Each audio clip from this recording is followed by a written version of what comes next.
Almost dying. Almost dying. I was scared.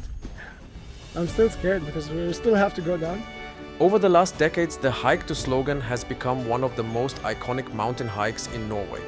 Follow Hassan and his friends Julia and Auri on their journey to this spectacular summit.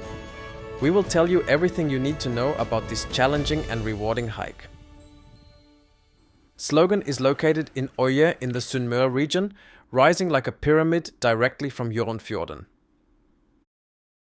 The drive to Slogen through Norangsdalen is spectacular in itself. The valley is surrounded by towering peaks. Just before the parking area, you'll pass the historic Hotel Union Øye. This is a perfect place to stop for breakfast or coffee. You can also stay there if you don't want to camp.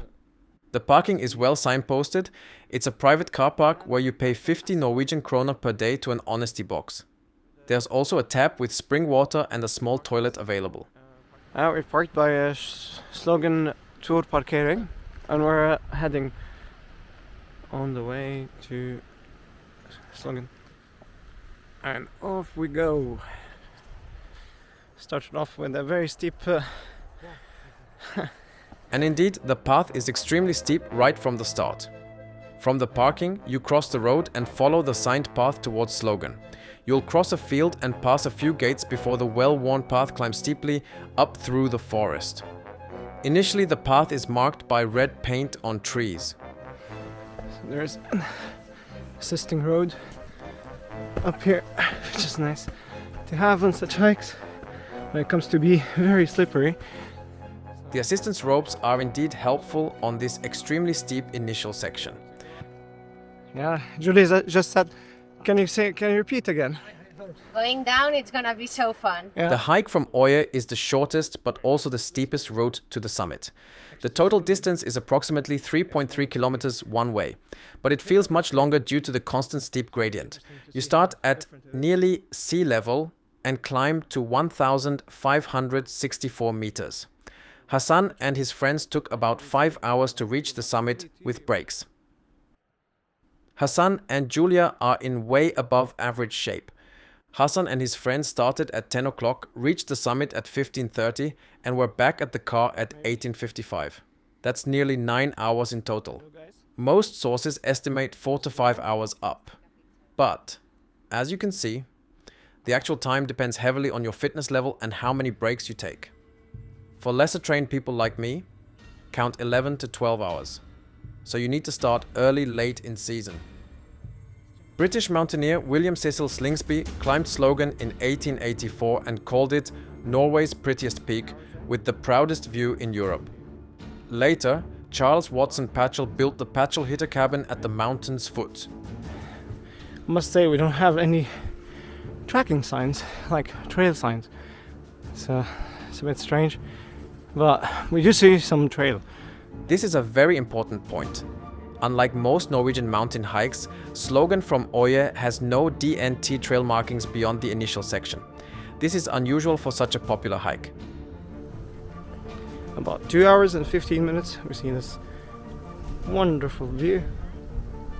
The views are starting to become spectacular. You can see down to Hjørundfjorden and the surrounding Sunnmøre Alps. From the fjord, Slogen looks like a perfect triangular pyramid rising straight up. Oof. So Auri apparently stopped. He wants to turn around and, well, for now it's gonna be just me and Julia going all the way to the top, but we'll meet Auri on the way down. And this highlights an important point about this hike. It is genuinely difficult. Auri made the sensible decision to turn back when he realized the hike was beyond his comfort level. There's no shame in that. In fact, it's the smart choice. Knowing your limits and turning back is a sign of good mountain judgment, not weakness. After about 2.5 hours, you'll be approaching the east ridge of Slogen at around 1,200 meters elevation. This is where the route from Patchell Hitter cabin joins the route from Øye. It's a good place to rest and study the final section to the summit. Hello. And we're on the way to the top. Some clothes because it's so windy. It's a good idea. From the ridge, the path runs over rocky terrain. Early in the season, you might encounter snow patches and even need to cross small glaciers. The terrain becomes more alpine and exposed. The views continue to expand in all directions. We took a break. This is where the hike becomes technical.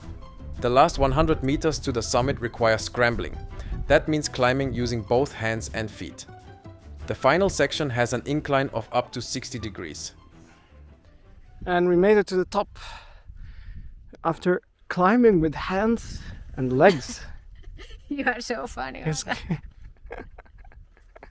We were climbing with Hands.